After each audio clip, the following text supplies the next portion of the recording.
The house was filled with decorations for what I thought was a family gathering. Balloons hung from the walls. Tables were covered with white cloth. For a brief moment, I thought they had remembered what day it was. That morning had been my last day of work. After 43 years as a city bus driver, I had officially retired. I wasn't expecting a grand celebration. I never asked for attention. But deep inside, I hoped my family would spend a little time with me. Maybe share dinner. Maybe tell a few stories. Maybe remind me that all those years of sacrifice had meant something. Instead, I overheard a conversation that changed everything. I had walked into the kitchen looking for Daniel when I heard him speaking to his wife. "We should cancel it," he said. His wife sounded surprised. "What do you mean? People are already coming." Daniel sighed. "Nobody wants to sit around listening to stories from an old retired bus driver. Nobody cares about old men anymore." I froze. For a second, I thought I had misunderstood. Then he continued. "People have their own lives. This party is a waste of money." Every word felt like a knife. I quietly stepped away before they could see me. If you're enjoying this story, subscribe to Lesson Hub and join thousands of viewers who believe every life carries a lesson worth sharing. I sat alone in my car for nearly 20 minutes. The gift bag rested on the passenger seat. I kept staring through the windshield, wondering how things had gotten here. I remembered the years when Daniel was young. The overtime shifts. The missed vacations. The nights I worked double routes so he could attend college. I remembered selling my fishing boat to help pay his tuition. I remembered skipping meals sometimes when money got tight. Back then, none of it felt like sacrifice. He was my son. I would have done anything for him. And I did. Eventually, I started the engine and drove away. Nobody noticed. Nobody called. Nobody stopped me. The retirement party never happened. At least not for me. That evening I sat in my small apartment eating a frozen dinner and watching old baseball highlights. The silence felt heavier than usual. Then my phone rang. The caller ID showed a number I didn't recognize. Normally, I would have ignored it. Something told me to answer. "Hello." A woman's voice responded. "Is this Robert Hayes?" "Yes." "My name is Emily Carter. I think you knew my father." I searched my memory. The name sounded familiar. Before I could answer, she continued. "You drove bus route 22 about 20 years ago." Suddenly, I remembered. Her father had been a regular passenger.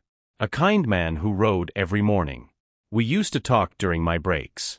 "Yes," I said softly. "I remember him." There was a pause. "My father passed away last month."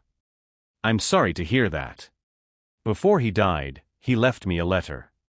I felt a strange chill. "A letter?" "Yes. And your name was in it."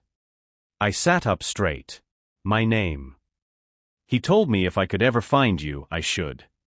My heart started beating faster. What did the letter say? Emily took a deep breath.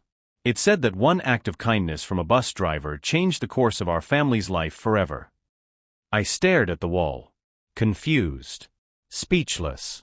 Because I had no idea what she was talking about. And what she said next would change my retirement more than I could ever imagine. I gripped the phone tighter as Emily's words echoed in my ears. One act of kindness from a bus driver changed our family's life forever. For several seconds, I couldn't speak.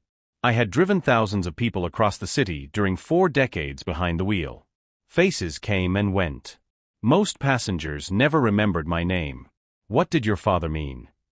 I finally asked. Emily took a slow breath. When I was 12 years old, my father lost his job.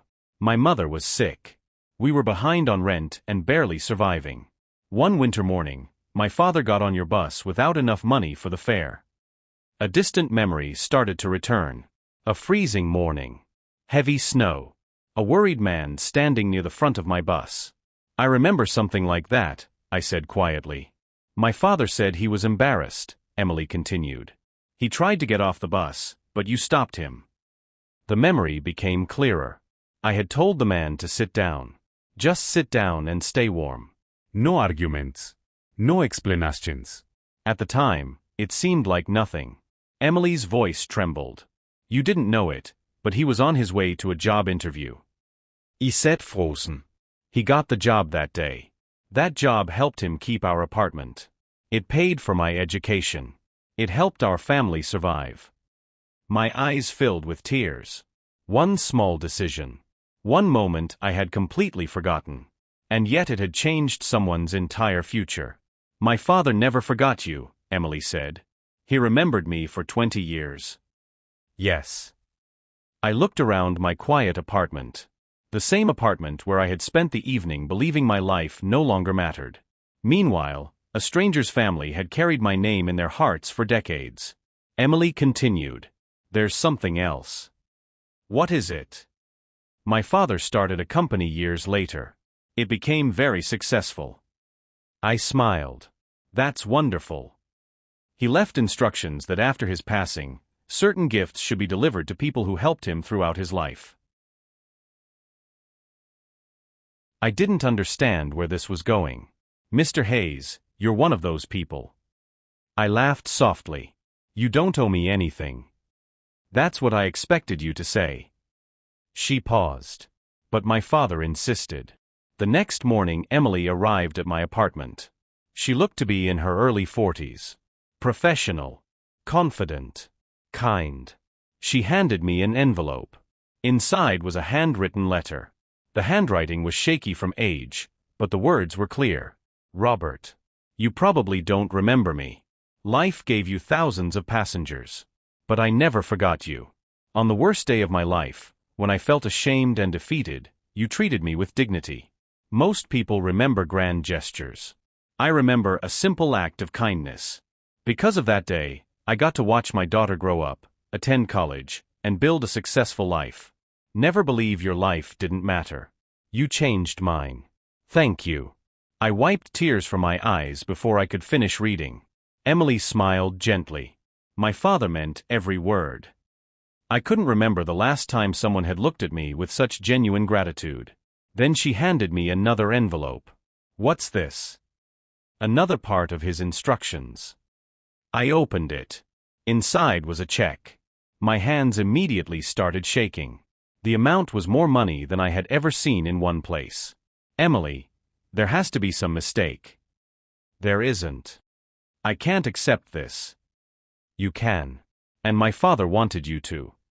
I sat there speechless. The world felt unreal. Less than 24 hours earlier, I had been sitting alone believing nobody cared. Now I was learning that a stranger had remembered me for 20 years. As Emily prepared to leave, she stopped at the door. One more thing. Yes. My father always said real wealth isn't measured by money. I smiled. What did he measure it by? She pointed toward the letter in my hand. By how many lives remember your kindness? After she left, I sat quietly for a long time. Not thinking about the check. Not thinking about the money. I was